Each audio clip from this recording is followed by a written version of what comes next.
Здорово, бандиты. Сәлем достар, арнама қош келдіңіздер. Бүгін мен видео ойындардағы бірнеше өтірік басқалқаларды қарастырамын. Бұл ойындар мифі видеосының жалғасы деуге болады. Ал видеоны көрмеген болсаңыздар, төменде сілтеме арқылы көруге болады. Мифтен ерекшелігі ол, егер мифті бір форумға жазып қойса, ол ғаламторға таралып кетеді. Ал мұнда адамдар камераға түсіріп, дәлелдеген пасхалқаларды көреміз. Сразу айтамын, ойындардың почти барлығы Rockstar'дікі. Нақты GTA 5. Сол үшін осыдан бастаймыз. Пасхалка басқалардан жаңарақ болып келеді. Оны Unreal фирмасынан табады. Білсеңіздер, GTA-да ешқашан бала болмаған. Алайда бір жігіт сол фермаға түнде келіп, жылаған нәрестенің даусын естіген видеосын жүктейді.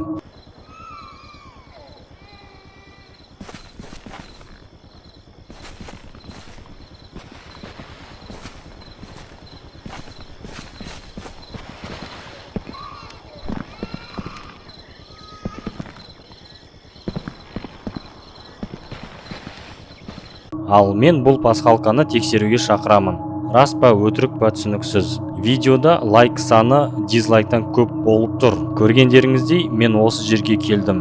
Түнді күту керек. Сол үшін күтеміз.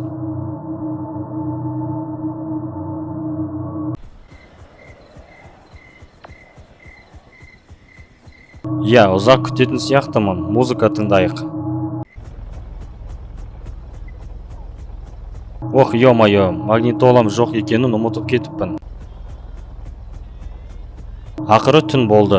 Жаңбыр жауып, керегі де осы. Кеттік. Бала бар ма, жоқ па, көрейік.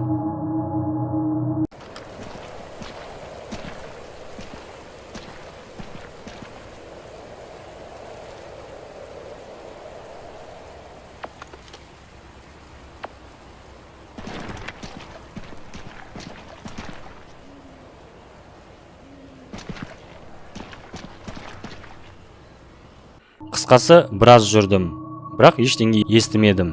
Неге екенін білмеймін. Көп ютуберлер осы идеяны өздерінің видеоларына баланың даусын салды. Адамдарды адастырып. Негізі бұл фейк. Не үшін жасалғанын білмеймін. Келесі пасхалканы мен 3 жыл бұрын көрдім. Көбісі білмейді деп ойлаймын. Білсе, еске түсірген қызықты болады. Сөйтіп, бұрын GTA 5 ойыны Xbox 360 пен PlayStation'ды ғана шыққанда, ойыншылар ойында динозаврды кездестіруге болады деген. Ё-моё. Осы ойға теңіз түбіндегі үлкен қаңқа және үлкен динозавр мүсіні итермеледі. Сөйтіп, уақыт өте бір жігіт ойында құрылысқа келіп, телефонда номер теріп, динозавр шақырған видео салады. Содан кейін тауда динозавр шығып, кетіп қалады.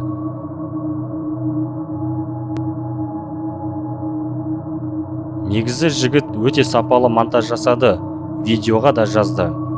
Жай монтаж еместігін дәлелдеу үшін. Бірақ мен де солай істей аламын. Әрине, ол оңай екен. Да, дружко. Менің ойымша, ол алдымен видео захват картасын жазып, артынан видео редактормен жасады. Әрине, мен динозавр сала алмаймын. Кімнің қолдары дұрыс жерде орналасқан, оларға бұл проблема болмайды. Артынан видеоны флешкаға лақтырып, камераға жазды. Jetpack. Әрине, Jetpack жайлы өтірік миф, 5 миллион көрермен жинаған видео. Адамдар әрқашанда Jetpack іздегендері түсінікті. Ойындағы үлкен құпия Чилиад тауы Jetpackпен байланысты. Көп көрермен жинағаны таң қалдырмайды. Бұл жерде жігіт әскери базаға келіп, бірдеңе істеп, Франклин жақтағы бір гаражға келгенде Jetpack көреді.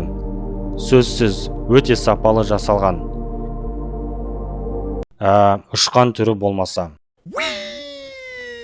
Red Dead Redemption. Бұл ойын жайлы бөлек видео жасайын деген, бірақ қызық емес болады деп қоя салдым. Әрине, ең танымал пасхалка ол қасқыр адам. Оборотень.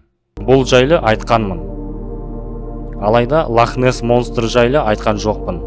Өте нашар сапада түскен видеода су бетінде теңіз монстры қалдырғандай із пайда болады. Осы видеодан кейін көп ойыншылар осы жерге келе бастады. Түсінгендеріңіздей ештеңе таппады. Айтпақшы, Rockstar өз ойындарындағы мифтерге күліп қарайды. Мысалы, GTA San Andreas'те НЛО-ға қатысты мифтер, оны көп адамдар іздеді. Сөйтіп GTA 5-те өзге ғаламшарлықтарды және үш ұшатын тарелка қосады. Ойыншыларды мазақтағандай. Мүмкін теңіз түбіндегі қаңқа Red Dead Redemption-ге отсылка шығар. Call of Duty Modern Warfare 2. Соңғы пасхалка видеосы алдыңғы айтылған видеолардан да көп көрермен жинаған. Ол Call of Duty Modern Warfare 2 ойыны. Наконец-то Rockstar емес. Ол 13 миллион көрермен жинады.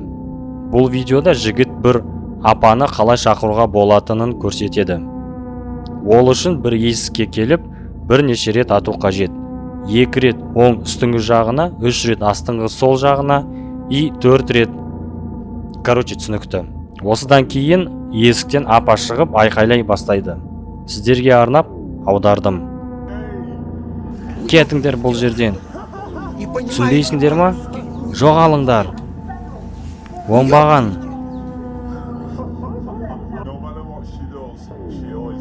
Иттің балалары.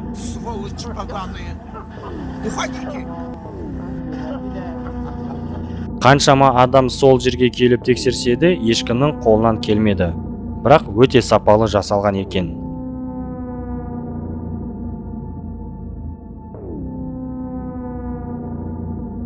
Осымен бітті достар. Арнаға тіркеліп комментарий қалдырыңыздар.